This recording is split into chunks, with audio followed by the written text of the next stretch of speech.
Hello. The presider and homilist this coming weekend is Father Kevin.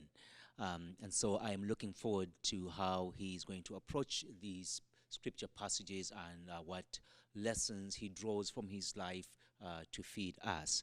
Um, the second thing I want to mention is that I'm hearing your concerns on the survey that we have out, that you would like to have a midweek message, and I'll get working on that maybe in the coming week or so. We can have a Bible study or some kind of exegesis on a Wednesday as well. Um, but this coming weekend, I wish I was preaching one of those messages that it's so powerful, but I'm very, very interested in seeing again where Father Kevin takes it. I'm going to start with the first reading, right? And I will start with this question. Have you ever been afraid? Like, really fear for your life? I've been very, very fortunate in my life that, yes, I've had moments in my life where fear seized me. I remember when I got the diagnosis that I have cancer. I was afraid then.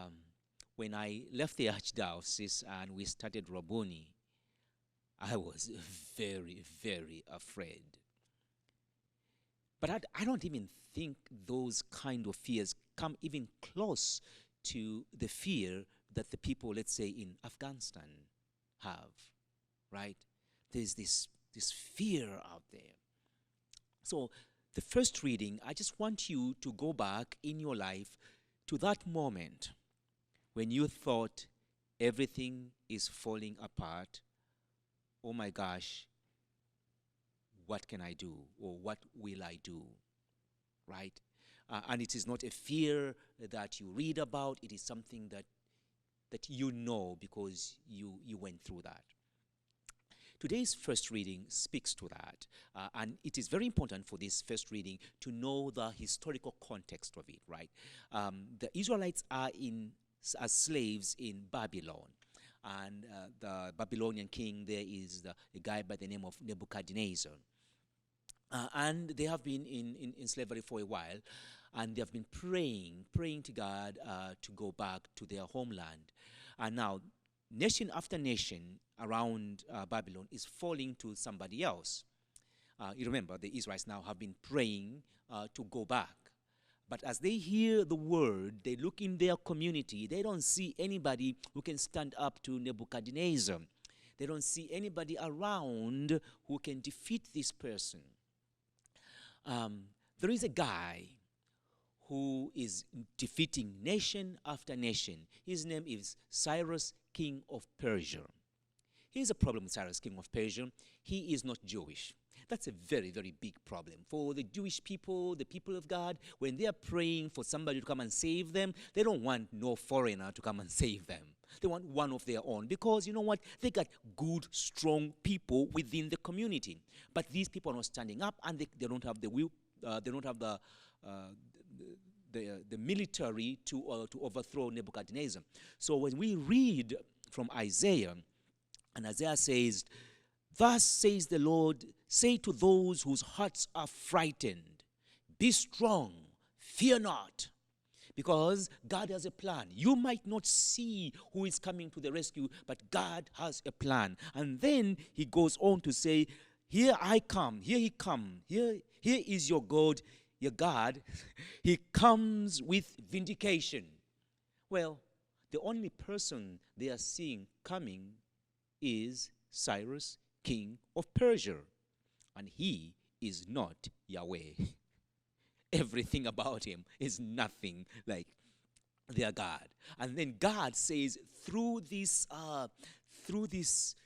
pagan, "Here I come." And truly, it was through the hands of a pagan, Cyrus, king of Persia, that the Israelites were freed from the slavery of Babylon and led to go back.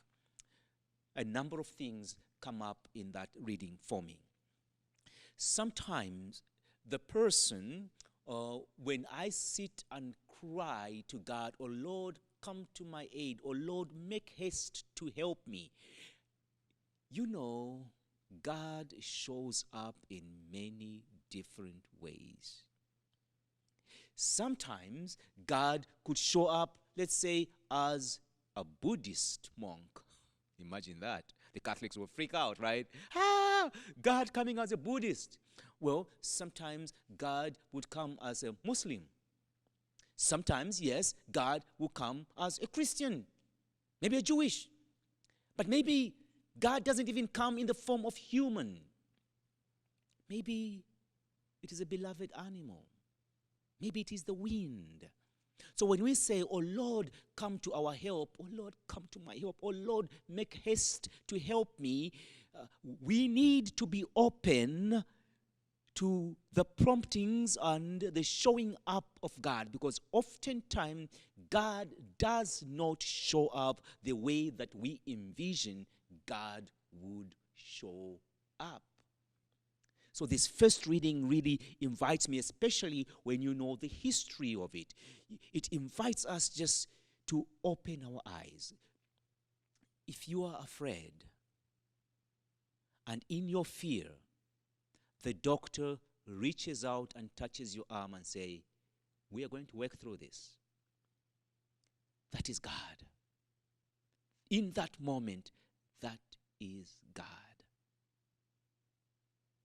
When you have no idea which foot to put forward, and a sister-in-law or a brother-in-law or a friend says, come, let's just talk about it. That is God. So this reading really invites us, and if I was preaching this weekend, I would really drill into how the God of Israel shows up, how my God has shown up. I can tell you, I have touched the hands of God. I have seen the face of God. And it has been through the broken hands, crying faces of people around me. That's how God shows up. So if you have ever been afraid and wondered, is God ever going to come?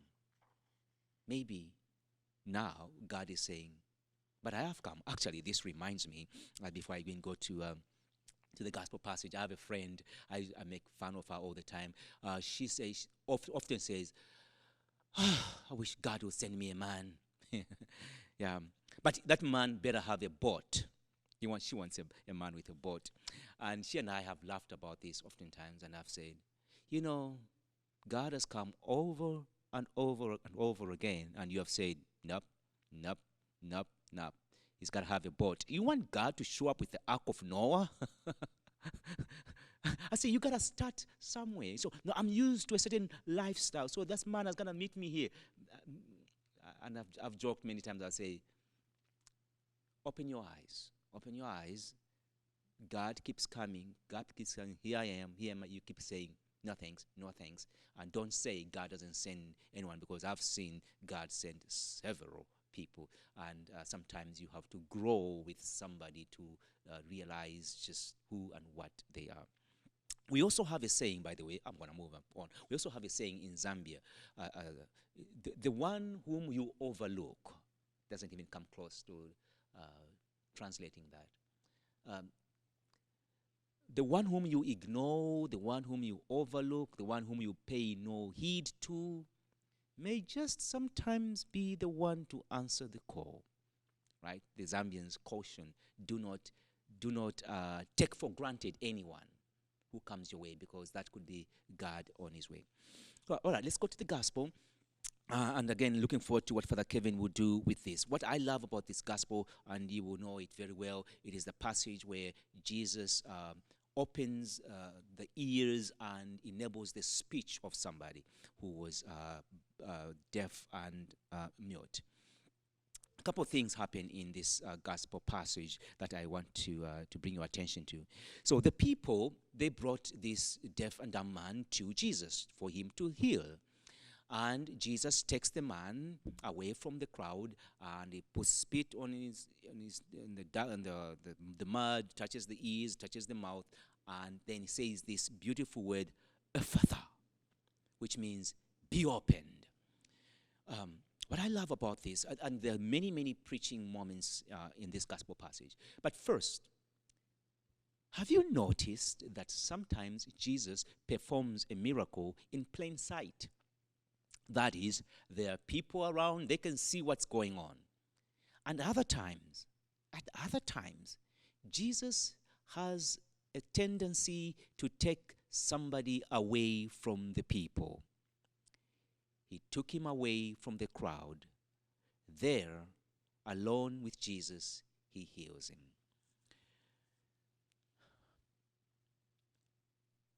What do you hear from the crowd?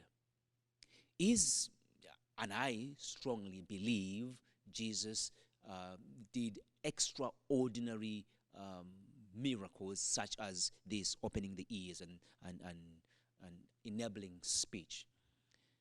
But the lesson sometimes is, for me, is the people who brought this person, Jesus had to take him away from them to heal him.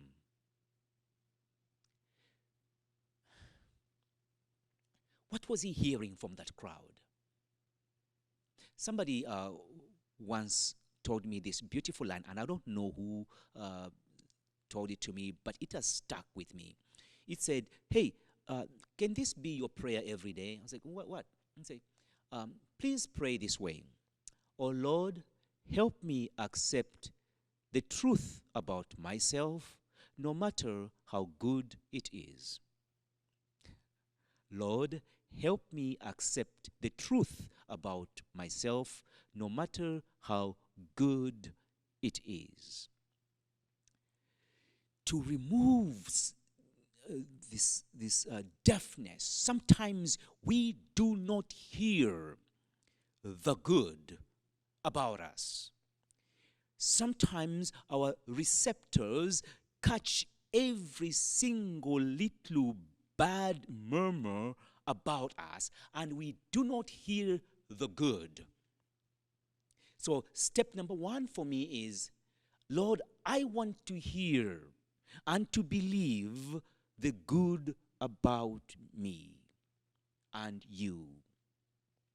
And then the second movement that I find in today's gospel passage with, once I hear the good, I'm able to speak the good to others. This person cannot hear and they cannot speak. They probably just hear terrible things or bad things about them, about wherever they are, and they are unable to speak God's truth. In order to clear our speech, in order for us to speak God, we've got to hear God. That means I've got to hear love to speak love. So Jesus takes him to the side, he speaks to him, and maybe in my imagination, Jesus holds him and says, you are okay, just the way you are. You are such a gift.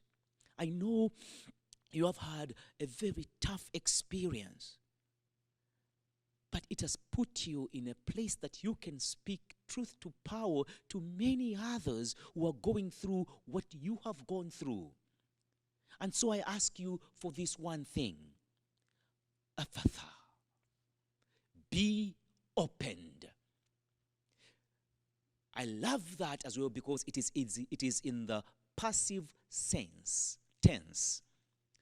Be opened. Something else is at work here.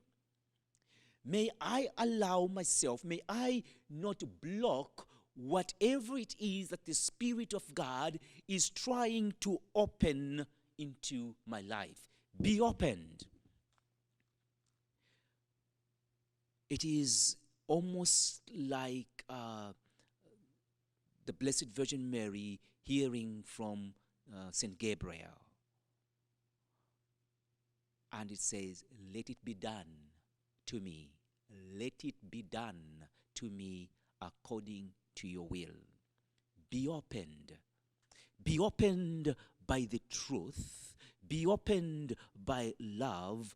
Be opened by self-acceptance. Be opened by life. And when we are opened by the Spirit of God, then we are able to become channels of that Spirit that speaks truth to power, that Spirit that brings good news to the world.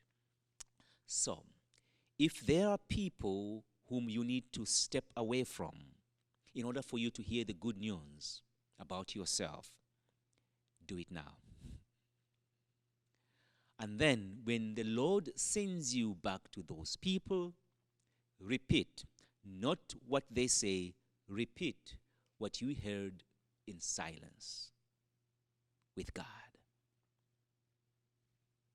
It's a healing moment for all of us, because you and I need to be opened so that I can see the comings and goings of God. But you know, who said it beautifully? I think it was St. Paul. For how can they preach if they have not heard the word? And how can they hear the word if the word hasn't been spoken to them? Something to that effect. You are good news. You are God spoken in our time. Be opened and just let that love flow from you to others and free them as well. Welcome to this 23rd Sunday in Ordinary Time. Be opened.